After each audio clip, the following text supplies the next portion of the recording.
అందరికీ నమస్కారం.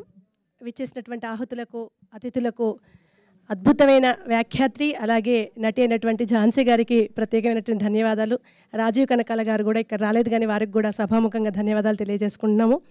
కంగ్రాచులేషన్స్ పవన్ గారు. మెరిసే మెరిసే నుంచి పవన్ గారు నాకు చాలా పరిచయం.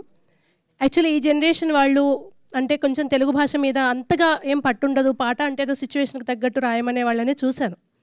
కానీ నేను అట్లా ఉంటారు. కానీ ఇవాళ నేను రాసిన ఈ సినిమాలో పాటకి సంస్కృత పదాలు ఉంటాయి కొన్ని చోట్ల, సుమనస శశిముఖ అని వస్తాయి. అవి పర్టికులర్గా మాకు లిరిసిస్ట్లకి డ్రైవింగ్ ఫోర్స్ వచ్చేసి ఫస్ట్ మ్యూజిక్.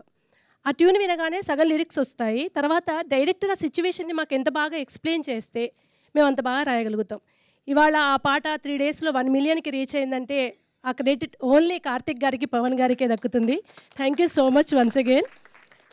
పవన్ గారు అంత చక్కగా అంటే హీరోయిన్ ఫస్ట్ ఒక అభిప్రాయం సరిగ్గా ఉండదు, ఆ తర్వాత మెల్లిగా ఇష్టపడుతుంది, ఇలా సిచ్యువేషన్ అంతా కళ్ళకు కట్టినట్టు చూపించిన తర్వాత రఫ్గా ఒక 4 hours రాసుంటా ఆ పాట. అంత స్పీడ్గా వచ్చిందంటే ఆయన ఎక్స్ప్లెయిన్ చేసిన విధానం. మెరిసే మెరిసే టైంలో కూడా నిన్నే నేనలా సాంగ్ మంచి తెలుగు పదాలతోటే కావాలి అని అడిగి మరీ చక్కగా రాయించుకున్నారు. చాలా సంతోషంగా ఉంది ఇంత మంచి తెలుగును అడిగి రాయించుకోవడం. సంస్కృత పదాలు మరి అర్థం అవ్వదు కదా అంటే పర్లేదు, నాకు అవన్నీ వద్దు, నాకు తెలుగులో సంస్కృతంలో కావాలి అని అడగడం ఫస్ట్ వినడం సంతోషంగా అనిపించింది. అండ్ సెకండ్, కార్తిక్ గారి గురించి నేను ప్రతి వేదిక మీద చెప్తాను. అసలు లిరిసిస్ట్ అవుతా అన్న ఆలోచన లేని నన్ను పాటల వైపు నడిపించి నన్ను లిరిసిస్ట్గా ఇవాళ ఇక్కడ నిలబెట్టాడు అంటే అది కారణం కార్తిక్ కొడగండ్ల గారే. ఆయన అన్ని సినిమాలకు దాదాపుగా నేను పాటలు రాస్తూ ఉంటాను. ప్రతిసారి నేనే కాదు, సుధీర్ గారు, శివ గారు, కొత్త రైటర్స్ ఎవరెవరైతే తెలుగు ఇండస్ట్రీకి వస్తున్నారో వాళ్ళందరినీ దాదాపుగా కార్తిక్ ఎంకరేజ్ చేస్తారు. ఎవరికీ తెలియని వ్యక్తుల్లో మీరు రాస్తారు, రాయండి అని ఎంకరేజ్ చేసి వాళ్ళకి అవకాశాలు ఇస్తారు. Thank you so much. And Pavan గారి విషయంలో ఒక గొప్ప నేనేం గమనించానంటే మెరిసే మెరిసే కూడా హీరోయిన్ చాలా బాగుంటుంది. అండ్ సేమ్ ఇప్పుడు కూడా ఇద్దరు హీరోయిన్స్ బ్యూటిఫుల్గా ఉన్నారు. సూపర్ సెలెక్షన్ మళ్ళీ. కాకపోతే నేనేమనుకున్నానంటే పవన్ గారు డైరెక్టర్ ఓకే, తనే హీరోగా చేస్తున్నారు, బట్ ప్రొడ్యూసర్గా ఎంతవరకు థియేటర్లో సినిమాలు ఆడని రోజుల్లో రిస్క్ ఏమో అనుకున్నా. కానీ తర్వాత అనిపించింది ఒక డైరెక్టర్ ప్రొడ్యూసర్ కోసం వెతుకుతారు, కానీ తనే హీరోగా చేసి ప్రొడ్యూసర్గా కూడా చేశారంటే ఏదో గట్టి నమ్మకం ఉండుంటుంది ఆయనకి, ఈ సినిమా ఖచ్చితంగా ఆడుతుంది అని. ఆ నమ్మకే బహుశా ఆయన్ని నేనే ప్రొడ్యూసింగ్ చేస్తాననే వైపు తీసుకెళ్ళినట్టుంది.